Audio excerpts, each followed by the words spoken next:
Kamano.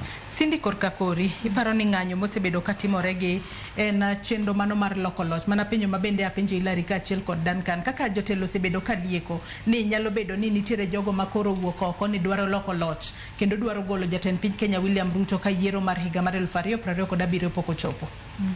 Koro antano kamae kane wachako jani ni gi William Samoei Ruto our president ne wan gi hopes mang'eny kaka jo Kenya. Nwang'e ni wadhi yudo tije, nwang'e ni gi accountability the team, kendo nwang'e ni government ni dhi biro gi transparency donge. But ka wachopo higa mar 3 kawuono kata August dwe mabiro ni waneno ka gigi te pok otimore. Matter of fact waneno ni the situation bedo get out of hand kendo koro gima waneno ni wanyalo timo en dhiang'owa e ndara mondo wadhi watim ng'anyo. Koro samo wuok ni wadhi timo ng'anyo ni ang'o matimore?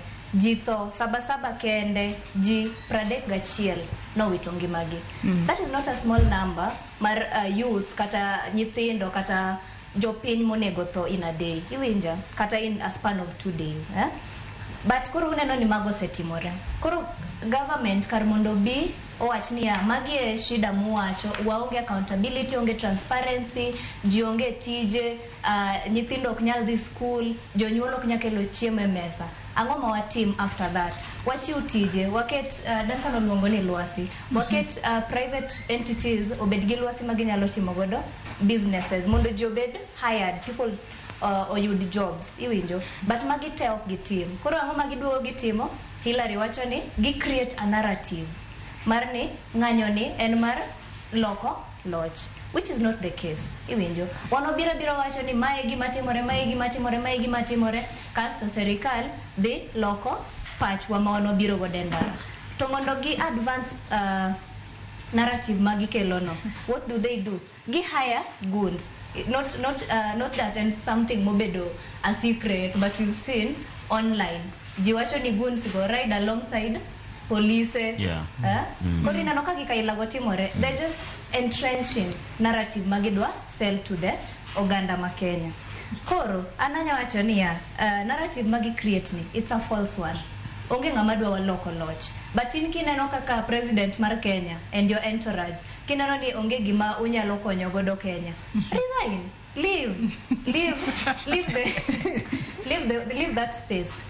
Leave it for someone manyalo timo tijno. Iwinja.